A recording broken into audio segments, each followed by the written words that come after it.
आणि आता बातम्या पाहूयात सविस्तर बातमी नाशिकमधून येते। राष्ट्रीय महिला आयोगाचं पथक टीसीएस कंपनीमध्ये दाखल झालंय। 4 सदस्य आहेत या पथकामध्ये आणि या पथकाकडनं टीसीएस कंपनीची तपासणी केली जाते।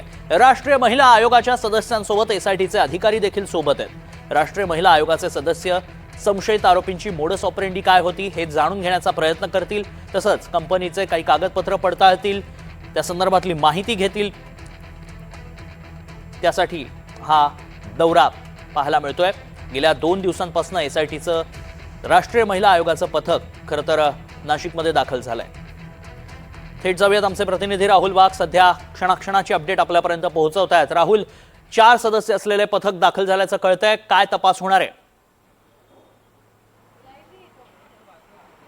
नाशिकमध्ये एक धक्कादायक प्रकरण समोरकीस आलं होतं। या संदर्भात 9 पीडित महिलांनी समोर येत या संदर्भातली तक्रार नाशिक पोलिसांकडे केली होती आणि नाशिक पोलिसांनी परिस्थितीचं गांभीर्य ओळखून घेत या प्रकरणाचा तपास करण्यासाठी एक स्वतंत्र एसआयटीची स्थापना केली होती आणि कालपासूनच राष्ट्रीय महिला आयोगाचं पथक हे नाशिकमध्ये आलेलं आहे। काल देखील त्यांच्याकडून बैठक आणि संपूर्ण परिस्थितीचा आढावा घेण्यात आला होता आणि आपण जर आता या ठिकाणी बघितलं तर पथक हे टीसीएस कंपनीमध्ये दाखल झालेलं आहे। कंपनीकडून या संपूर्ण कागदपत्रांची या ठिकाणी तपासणी करण्यात येते, चौकशी करण्यात येते, तसंच व्यवस्थापकांची देखील या ठिकाणी तपासणी करण्यात असल्याची माहिती ही सूत्रांकडून मिळालेली आहे। आपण जर एकंदरीतच बघितलं तर या पथकामध्ये 4 अधिकाऱ्यांचा हा समावेश आहे। अधिकाऱ्यांकडून या संपूर्ण प्रकरणाची मोडस ऑपरेंडी जाणून घेणार आहे।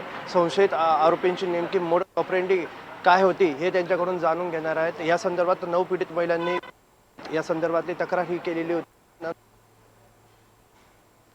असेल, धर्मांतर असेल किंवा विनयभंगाचे विविध गुन्हे हे मुंबई नाका पोलीस स्टेशनवर पोलीस ठाण्यात दाखल झाले होते आणि एसआयटी गेल्या 20 दिवसांपासून या संपूर्ण प्रकरणाचा एकंदरीत तपास करताना आपल्याला दिसून येतंय आणि आता राष्ट्रीय महिला आयोगाचं पथक या ठिकाणी दाखल झालेलं असून त्यांच्याकडून संपूर्ण आढावा हा घेण्यात येतोय आणि